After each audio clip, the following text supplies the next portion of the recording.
ভাইরে ভাই, Real Madrid এটা কি করলো? ওরে ভাই, ক্লিয়ান এমবাপ্পে একটা জিনিস রে ভাই, যেই খেলা গতকালকে দেখাইছে।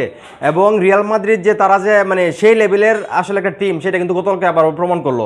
4-3 গোলে রিয়াল মাদ্রিদ জিতছে এবং কি বলবো, অলিম্পিয়াকোসকে তারা এক কথায় উড়াই দিছে। যদিও গোল সংখ্যা 3 এবং 4, তারপরেও কিন্তু যারা খেলা দেখছে তারাই বলতে পারবে ক্লিয়ান এমবাপ্পে কালকে কি করছে। ভাই, এই মানুষটা কি মানুষ? এটা এত গতি একটা মানুষের কিভাবে থাকে ভাইরে ভাই? ক্লিয়ান এমবাপ্পেকে কেউ দূরে ধরতে পারে না, মানে ঘাট দিয়ে রাখতে পারে না। কি রে ভাই, সে যে খেলে বলার বাইরে। আর রিয়াল মাদ্রিদ কিন্তু কখন কি করে এটার কিন্তু আসলে গ্যারান্টি নাই। অনেকদিন পর আসলে রিয়াল মাদ্রিদের মতো খেলছে আমার কাছে যেটা মনে হয়েছে। এবং ক্লিয়ান এমবাপ্পে কিন্তু দুর্দান্ত পারফরমেন্স গতকালকে, মানে 4টা গোলের মধ্যে 4টা গোলই ওনার, চিন্তা করেন।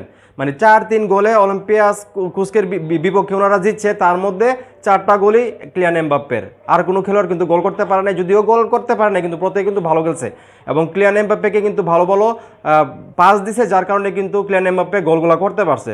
তো এই যে গতকালকে আসলে রিয়াল মাদ্রিদ 4-3 গোলে জিতলো, এই বিষয়টাকে আপনাদের কাছে কীরকম লেগেছে? এবং যারা রিয়াল মাদ্রিদের ভক্ত আছেন, গতকালকে খেলা দেখে আপনারা কতটা সন্তুষ্ট হয়েছেন সেটা অবশ্যই কমেন্ট করে জানাবেন। ভিডিওটা ভালো লাগলে অবশ্যই শেয়ার করবেন।